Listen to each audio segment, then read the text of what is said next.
boy, it's not just the political sector, or you could say it's still the political sector, the Catholic Church. It's not just the church is targeting the young too, and you could say, oh no, they're just having an impact. Carlo Acutis, nicknamed God's influencer, becomes the first millennial saint. Oh. So, and then you could see he's there in the tomb, and of course the Catholic Church took a relic of his pericardium, part of his heart, as a relic. Did Jesus do that? Did Jesus say, take these body parts, put them on display, and because that's what the Vatican does. Talk about, Jesus really, you can understand why he said, don't attach to the flesh. Could the Vatican be any more attached to people's flesh? Sorry if this world doesn't like it, but you don't have to worry this world, because tech will protect the evil, wicked doers, like the Catholic Church. And they'll silence truthers. That's how you know it is not God's kingdom. If it was God's kingdom, and people would say, well, that's just because you say that that's truth. Well, no, if you know the Bible, then this stuff it's not hard to realize what they're doing. But just this, because wait till you hear who the family, or he's the son of, not anybody, but a banker, a British banker. An Italian teenager who liked playing video games and making funny films of his pets became the Catholic Church's first millennial saint on Sunday. Carlos Acutis, who was just 15 when he died from leukemia in 2006, used his computing skills to spread awareness of the Catholic faith, setting up a website documenting reports of miracles. I don't believe any of the miracles that the Catholic Church reports. Nicknamed God's influencer, he is seen as a pioneer of the church's evangelizing efforts in the digital world. Frequently depicted wearing jeans, a t-shirt, and sneakers, Acutis looks very different from the saints of old, and he has gained a global following among young people as a relatable saint. His canonization took place alongside that of another young man, Pier Giorgio Frassati, who died in 1925 at the age of 24. The saint-making ceremony was the first presided over Pope Leo XVI, the first American pontiff, with thousands of young people in St. Peter's Basilica. Large crowds gathered Sunday at the Vatican City, waving signs and flags, carrying Acutis's photograph. Jubilant observers applauded following the teenager's canonization by Pope Leo.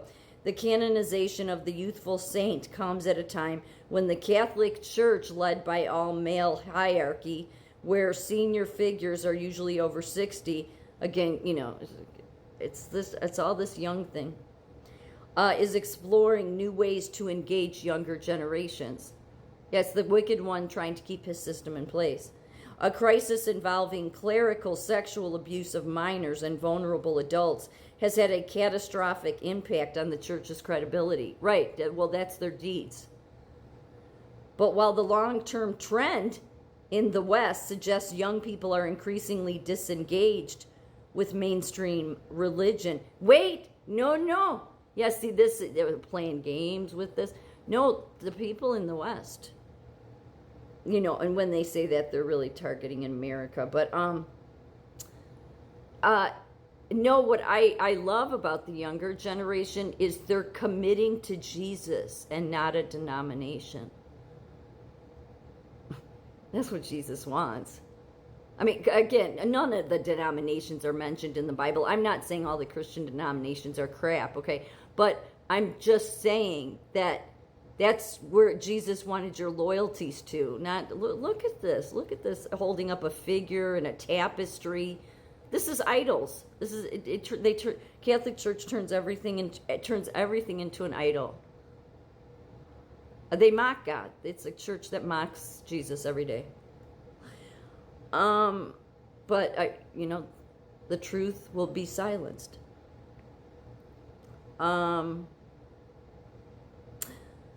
So it says, while the long-term trend in the West suggests young people are increasingly disengaged with mainstream religion, that's actually true, but not because they don't believe in Jesus. They're committed to Jesus. They're getting it right. Recent surveys and evidence point to a rise in interest in Catholicism among Gen Z in the United States and Europe. Please, it cannot be in the United States. Europe, I can totally see. I don't believe it in the United States. This is CNN.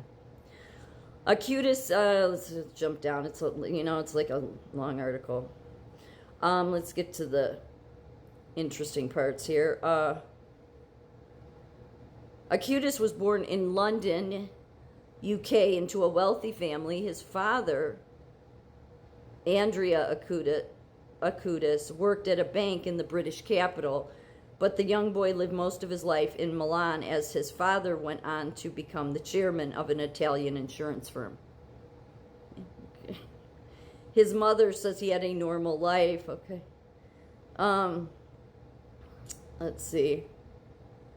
At his tomb in Assisi, where he is laid out wearing jeans, Nike sneakers, and a casual top, and which is viewable live through a webcam, a steady stream of young visitors now come visit.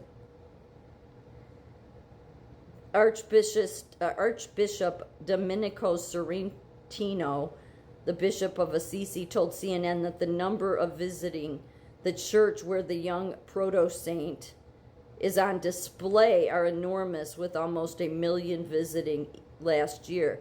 Yeah, because it's money for them. That's the only way the Vatican makes their money. They need to do all this saint shit so that they can bring in revenue. So that's why they take a relic of the heart and they put the body on. It's all to make money. False church. Acutis' path to sainthood has been unusually swift. A canonization, which is normally a long and expensive process, can take centuries and requires a forensic examination of a candidate's life.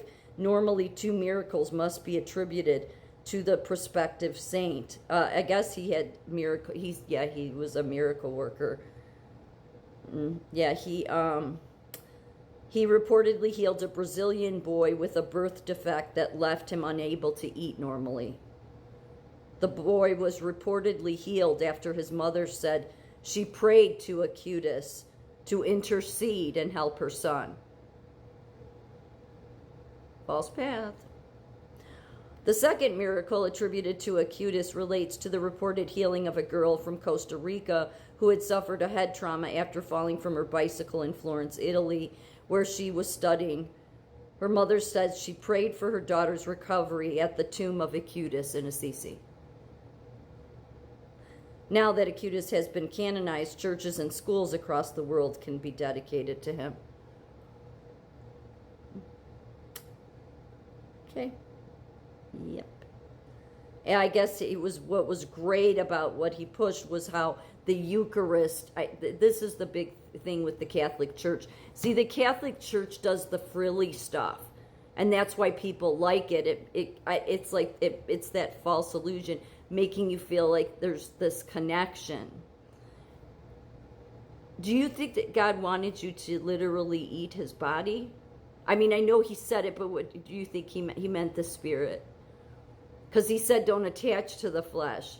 I don't think he wanted you to attach to his either like that. Not in that way. Not eating his flesh. He wanted you to take in the Holy Spirit of him. That's why that's the reason. So the church, the false church, turned that into an entire ceremony that I've said I don't think Jesus would support. I know he wouldn't.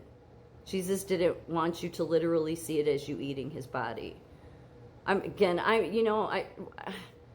would rather just be like the rest of the world. I don't know if I would, but it would be easier to be like the rest of the world and just pretend like this is all fine and we don't need to speak the truth and we can stay in the false peace.